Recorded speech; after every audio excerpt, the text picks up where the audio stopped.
Okay, so I ordered, you remember those trees that I ordered 20 of them? They're like this, tiny, tiny little trees.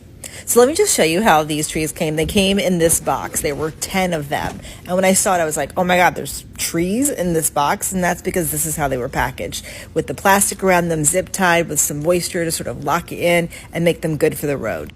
And I got them small because I'm going to be digging these holes, and a big tree would be like a lot to dig.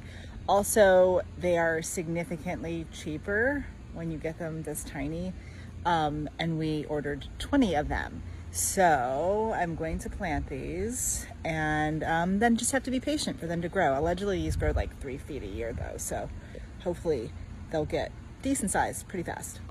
All right, so the jurors in the Diddy trial have come to a partial verdict. They have made a decision on 4 of the 5 charges. They cannot seem to agree when it comes to that RICO charge. What they have agreed on is the trafficking, the sex trafficking charges. There's 2 of them, one for Cassie, one for Jane, and then the transportation to engage in prostitution, one for Cassie, one for Jane. They've agreed on those 4 charges. So they sent that note to the judge saying they couldn't come to this decision on the RICO charge, the racketeering and conspiracy. The judge said basically, you got to go back and deliberate some more, gave them the option to leave for the night and come back tomorrow. They came and sent another note to the judge saying, we'd like to go home. So they're going to come back tomorrow and try to figure it out as it pertains to that one charge left that they haven't made a decision on. So they're going to be back tomorrow morning, 9 a.m. Everyone's going to be ready because we all know now that they have just the one. They have to figure it out. And hopefully we'll have a verdict tomorrow.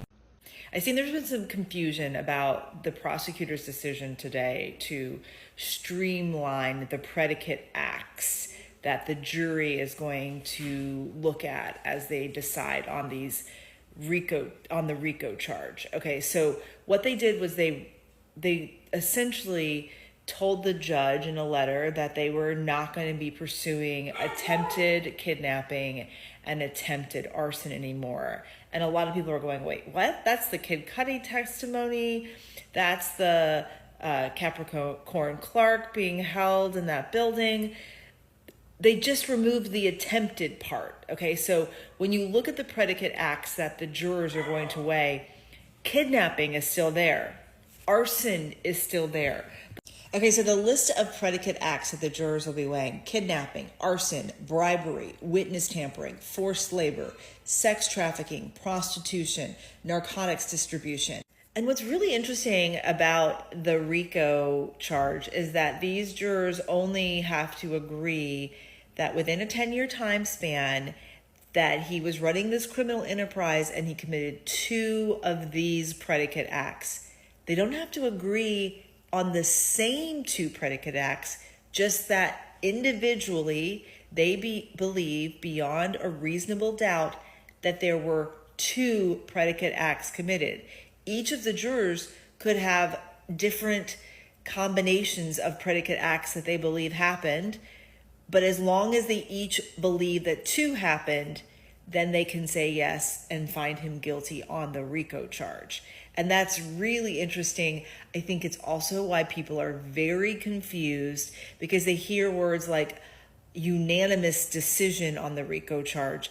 Okay, so unanimous on the charge. They have to unanimously agree on the charge, but they can separately decide on which 2 predicate acts. Hope that helps clear it up and make some sense for people. Okay, so I just want to give you guys the update. This is me in my correct color palette.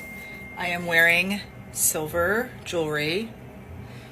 This blue is in the realm of the things I'm supposed to wear, and you'll notice my skin looks very glowy. Seems like it works. So we'll see.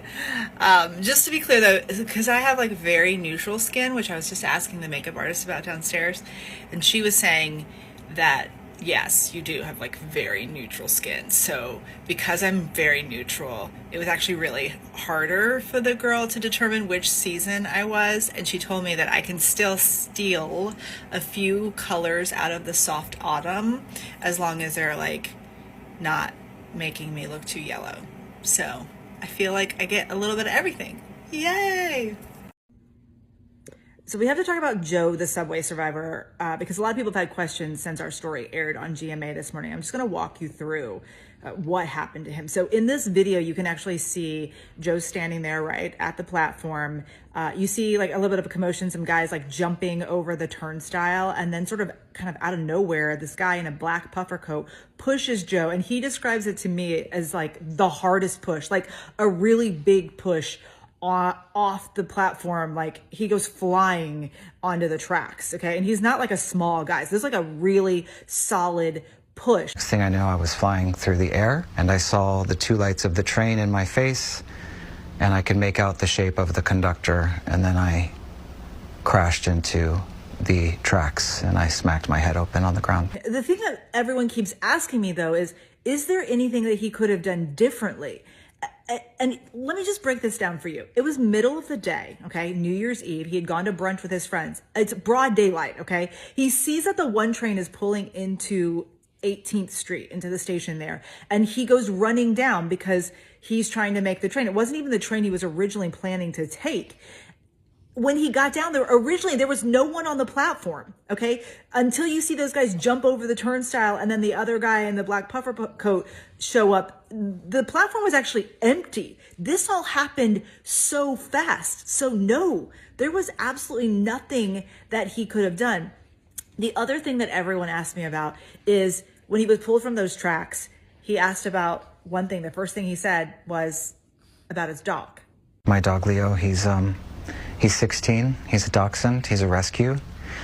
So I looked at the firefighters and I said, I know I'm really, really hurt. I'm hurt really bad, but you need to help me get to my dog. Okay, so Leo the dog was fine. They actually were able to get Joe's phone, so he was able to call someone to go get Leo. Leo did end up being stuck at home by himself. We also have to shout out the firefighters here, Joe and Jonathan. Joe really wants to meet them, but they are such heroes here. They were able to go get him. That firehouse had just the day before practiced how to rescue someone who'd been pushed onto the train tracks. So the timing of that is just like one of those things you can't even like make up. And it's just another sign this is truly just a miracle. But Joe said something that I think is something we should all keep in mind and take with us. My whole life has changed. Yes, it's a powerful reminder that this can all be taken away from you at any moment. And you have to keep going.